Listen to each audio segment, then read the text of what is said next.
తదుపరి ధనుస్సు రాశి వారి ఫలితములు.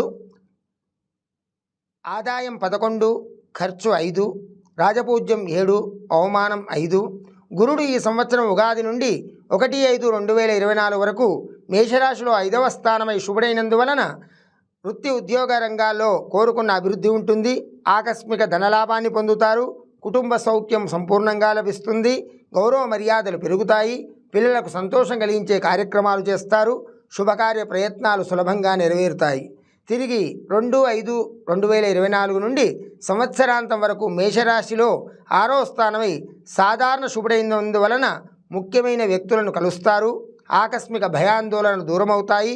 రుణ ప్రయత్నాలు ఆలస్యంగా ఫలిస్తాయి. కుటుంబంలో మనశ్శాంతి లోపిస్తుంది. బంధుమిత్రులతో వైరం ఏర్పడకుండా జాగ్రత్త వహించడం మంచిది. రహస్య శత్రుబాధలు ఏర్పడే అవకాశం గలదు. శని ఈ సంవత్సరం ఉగాది నుండి సంవత్సరాంతం వరకు కుంభరాశిలో 3వ స్థానమై శుభుడైనందువలన కుటుంబమంతా సంతోషంగా ఉంటారు. గతంలో వాయిదా వేసిన పనులన్నీ పూర్తి చేసుకుంటారు. సంపూర్ణ ఆరోగ్యం ఏర్పడుతుంది. స్థిర నివాసం ఉంటుంది. వ్యవసాయ మూలకంగా లాభాలను పొందుతారు.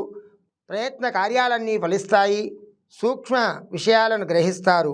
రాహు ఈ సంవత్సరం ఉగాది నుండి సంవత్సరాంతం వరకు మీనరాశిలో 4వ స్థానమై అశుభుడైనందువలన చంచలం అధికమవుతుంది.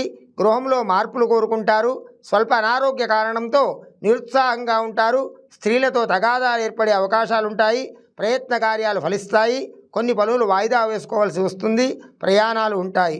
కేతు ఈ సంవత్సరం ఉగాది నుండి సంవత్సరాంతం వరకు కన్యారాశిలో 10వ స్థానమై సాధారణ శుభుడైనందువలన అనుకూల స్థానచలనం కలిగే అవకాశాలున్నాయి.